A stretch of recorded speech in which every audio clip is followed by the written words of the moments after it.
আজকে তৈরি করব বেলাবেলির ঝামেলা ছাড়াই খুবই সহজভাবে হেলদি আর টেস্টি একটি ব্রেকফাস্ট রেসিপি।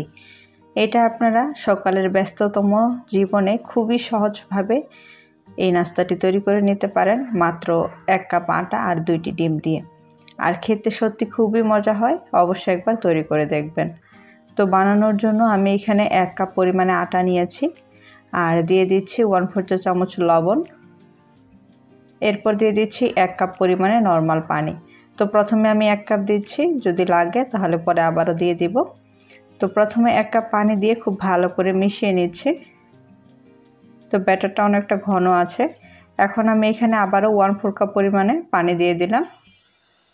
তারপর খুব ভালো করে মিশিয়ে নিতে হবে যাতে কোনো ভিতরে দলা পেকে না থাকে।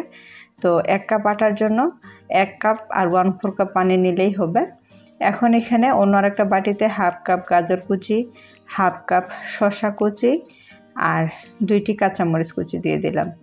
দিয়ে দিচ্ছি 2 টেবিল চামচ পেঁয়াজ কুচি,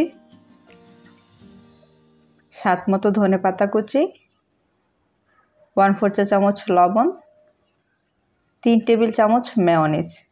তারপর খুব ভালো করে মিশিয়ে নিতে হবে। আর এখানে আপনারা আপনাদের পছন্দ মতো সবজিটা নিতে পারেন, চাইলে টমেটো কুচি, বাঁধাকপি কুচিও দিতে পারেন। তো সব কিছু ভালো করে মেশানো হয়ে গেলে এখন একটা সাইডে সরিয়ে রাখবো। অন্য আরেকটা বাটিতে আমি 2টি ডিম নিয়ে নিচ্ছি, সাথে দিয়ে দিচ্ছি 1/2 টেবিল চামচ পরিমাণে কাঁচামরিচ কুচি আর 2 টেবিল চামচ পেঁয়াজ কুচি।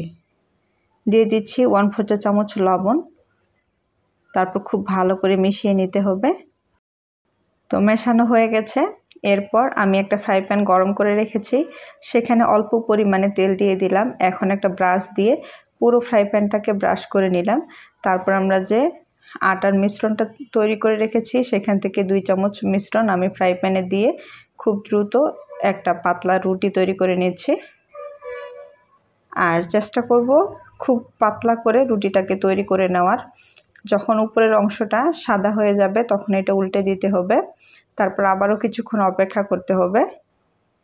এখন যতক্ষণ না দুই পাশে একটু লালচে কালার হয় ততক্ষণ এইভাবে চেপে চেপে আমরা রুটিটাকে ভেজে নেব। তো যখন উপরে হালকা দুই পাশে লালচে কালার হয়ে যাবে তখন আমরা এখানে দিয়ে দিব 1 চা চামচ রান্নার তেল। তেলটা দিয়ে দেওয়ার পর দুই পাশে যতক্ষণ না খুব ভালোভাবে লালচে কালার হয় ততক্ষণ ভেজে নিতে হবে। তো এই যে দেখুন আমি কিন্তু একটা পরোটা তৈরি করে নিলাম। তো এখন এটা নামিয়ে নিব। ফ্রাই প্যানে আবারও 1 চা চামচ তেল দিয়ে দিব। এরপর আমরা যে ডিমের মিশ্রণটা তৈরি করে রেখেছিলাম সেখান থেকে অল্প পরিমাণে নিয়ে এইভাবে ছড়িয়ে দিতে হবে। তারপর আমরা যে পরোটাটা তৈরি করে রেখেছি সেটা উপরে দিয়ে দিব। আর চেষ্টা করবেন ডিমের অংশটা উপরে সাদা থাকা অবস্থায়, মানে নরম থাকা অবস্থায় রুটিটাকে দেওয়ার। তারপর এভাবে হালকা একটু চেপে চেপে দিবেন, তাহলে রুটি আর ডিম একসাথে লেগে থাকবে, খুলে যাবে না। তারপর অপর পাশে উল্টে দিলাম। এখন এখানে 1 চা চামচ টমেটো সস নিয়েছি, সেটা দিয়ে দিলাম। এরপর আমরা যে শসার মিশ্রণটা তৈরি করে রেখেছি সেখান থেকে অল্প পরিমাণে নিয়ে এরকম লম্বা করে দিতে হবে। তারপর এটা আমরা রোল করে নেব। তো আমি এখানে 1টা চামচ দিয়ে রোল করে নিচ্ছি, আপনারা চেষ্টা করবেন 2টা চামচ দিয়ে রোল করে নেওয়ার, তাহলে খুব সহজেই ভাঁজটা দেওয়া যায়। তারপর দুই পাশে যতক্ষণ না হালকা একটু লালচে কালার হয় ততক্ষণ ভেজে নিতে হবে। তো এই যে দেখুন আমার পরোটাটা তৈরি হয়ে গেছে, এখন আমি এটা তুলে নিচ্ছি। তো তৈরি হয়ে গেল অসম্ভব মজার মাত্র 1 কাপ আটা 2টি ডিম দিয়ে খুবই মজার আর সহজ একটি ব্রেকফাস্ট রেসিপি। এটা চাইলে আপনারা ব্রেকফাস্টের জন্য তৈরি করতে পারেন অথবা বাচ্চাদের টিফিনের জন্য তৈরি করে দিতে পারেন।